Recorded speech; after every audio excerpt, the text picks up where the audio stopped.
Hello viewers, welcome back to the V8 Supercars Championship. This is round number 2 here at Road America. We're back in the States and this is going to be, well, in 2 videos. This is race number 1 and then there's going to be a second video for race number 2, which is twice as long as this one. So this one just 8 laps. We have no quick stops to do, just a straight dash to the finish. I just about made it into Lobby A, as you can see, 15 out of 15. So we are racing here with the best of the best. And then as the timer hits 4 minutes, we are away from the line. That is me there, going a little bit slow off the line. And I'm past Speed Freak as well into 13th. So from the back, it's just a matter of getting as many positions as you can. Obviously, if you stay 15th, then you haven't lost, I guess. So through the first corner, getting a little bit cosy, killing time, just losing a bit of time ironically, as we go then into the second corner. I kind of get hemmed in here between Senna and time, and just, I mean, I kind of had to back out there. I could have just gone flat out if in doubt, but I just thought I don't really want to cause an accident, not this early on in a roughly 20-minute race. So I backed out there. We're back into 15th, so we've got all the work to do once again. The pack is going to be very close, as it usually is in these V8 Supercars. Knees on the right hand side here, which is going to be the wrong side for corner number 6. Uphill entry, very tricky corner to get right. He doesn't have a poor, or he does have a poor exit there from the turn. Into turn 7 then, I'm back up into 14th. It's getting very, very close up ahead. A couple of guys getting right into each other's faces. Speed Freak just loses out there on the inside as he goes into the back of killing time. He's back on my left hand side though, as we go into the carousel for the first time. Okay, so let's see which way this is going to go. Solberg on the inside of killing time, and I'd imagine that he's going to get the run here as we go into the kink. A very difficult corner to get right, this one.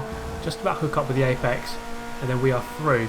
Can we get a run then into turn number 12? I'm in the Mercedes, which has decent straight line speed, but of course we are allowed to tune the cars for this league, so some guys might be running more downforce than others. I give time a little bit of a tap there through the apex. He just about recovers in time to go through 13. Okay, so into the final corner of the first lap. We are into 13th place. The pack is beginning to stretch out, and we are just going to try to settle down here into a rhythm. We're looking for, ideally, for me, low 10s. That's the kind of pace I can set. I can do 9s as well. Most of the guys here were into the 2-minute 9s, that is. And with the absolute best guys just dipping into the 208s. So I'm not quite on that level though, I have to admit. So then looking into turn number 2, just having a brief look, just carrying the speed through, trying to get the accelerator on as early as possible without sliding the car. That is really the key in the V8 Supercars, getting the power down as early as possible without sliding the rear end. So then we go down the back straight, approaching turn number 5, just braking on the 5 on the right hand side there, and then we are hitting the apex very nicely. As we can see, a couple of spaces ahead is getting very close once again, as you can expect in this league. So there's always a chance of keeping up with some of the faster guys up ahead as they start battling each other. Plenty of tyre smoke through here, so it's going to get very interesting. We're just kind of on the lookout for any available space, but then we all get netcoded here. It's kind of proof that Skynet are attacking us, ORL lobbies, and we kind of all make contact there. I don't think anyone was really at fault, just everyone kind of concertinaed into the back of each other, and I gain out of that, going from 13th up into the top 10. The gap has developed though between myself and Solberg, who is now in 9th. As we can see, gaining, maybe he's gained about 2 seconds or so up ahead, and then I am just ahead of TX3 Senna, who we raced in Lobby B at Long Beach in the previous round. A little bit deep into turn number 12, coming back onto the circuit ahead of quite a group of cars here.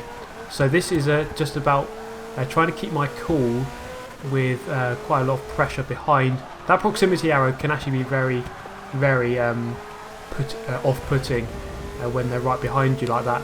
But coming out of the final turn, I should get a decent exit, and I think the guy behind doesn't. Just checking for damage because I wasn't sure if I got any from that collision at turn number 8 on the previous lap where we all got netcoded. But we're actually turning out to be okay. So lap number 3 then, the race has definitely settled down somewhat after the fracas of turn number 8, previous lap. So the gap there up ahead quite big. So that is my next mission, trying to reel in the guys ahead. Let's see if we can do that as we skip ahead then to lap number 6, the end of lap number 6, as we cross the line to start 7. We have Mr. Jack on our tail, so we have some defending to think about as we go into turn 1, hitting the apex very nicely and coming out to the exit of the turn. So Solberg just up ahead. He seemed to have very, very good straight line speed, but over the last couple of laps I was just reeling him in, maybe a couple of attempts each lap, and that's put me within range of slipstream. But then at the same time, Mr. Jack just putting in a couple of 209s to reel me in. I did do a 209, but just a high 209, and it was dirty. So braking on the 5 once again, but just actually braking a tiny bit later than what I normally would. And I kind of had to bail out there because I think I was going to go into the back of Solberg. So just playing it safe and backing out. I think I would have made contact there. So just playing it safe. Mr. Jack goes through into 10th. Still in 11th though. Not too bad. Given I was in 15th at the start, I've still gained 4 positions. So it's not too disappointing, I guess, to lose 1 position. So then we're going to move ahead to a little bit further around that lap. So lap number 7. We've only got about 1 1/4 laps left. Mr. Jack up into 9th place ahead of Solberg then.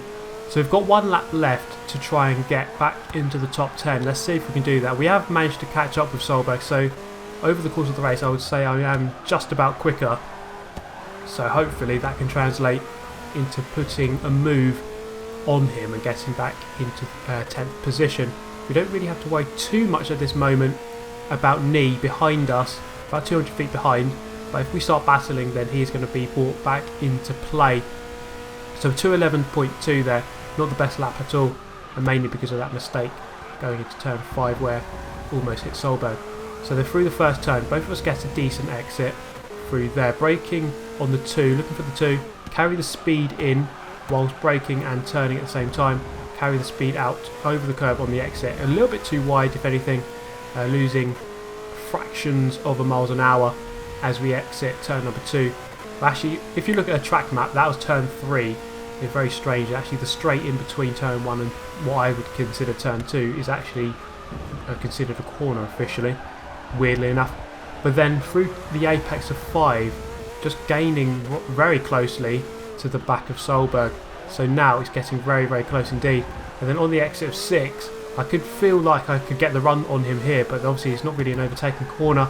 Just give him a love tap through the apex. They're coming downhill towards 8. He's going to go defensive.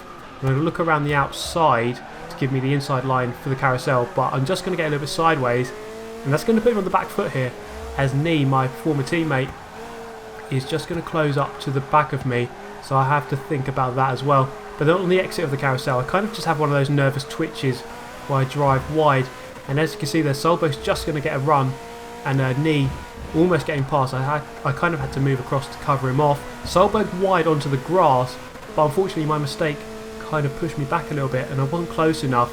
Or will I be as we go into turn number 12? Not quite. I wasn't able to capitalise on his mistake there just because of my mistake at the carousel. But I do have a chance here into the final turn. If I can get a good turn through 13, just dip it 2 wheels onto the grass, carry a speed wide onto the extra tarmac there, braking just under the shadow of that banner. Then through the final turn, he's gone in narrow to defend, and then as we go up the main straight, up the big hill here at Road America, it's going to be a very close finish, but I'm going to finish in 11th with Knee on my tail in 12th. So a very close finish, a pleasing race overall. It could have perhaps gone a little bit better if I didn't make that mistake to let Mr. Jack go through, but overall not too bad. That result is going to get reversed for the grid of the second race, which you can find in the description below. So if you want to watch that, then by all means do click in the description for that link. So that is all from this video, guys. I hope you have enjoyed it. If you'd like to see the results or sign up yourself, then go to the ORL website, which is in the description as well. So that is it from this one. Check out race 2 in the description, and I shall see you next time. Thank you for watching. Goodbye.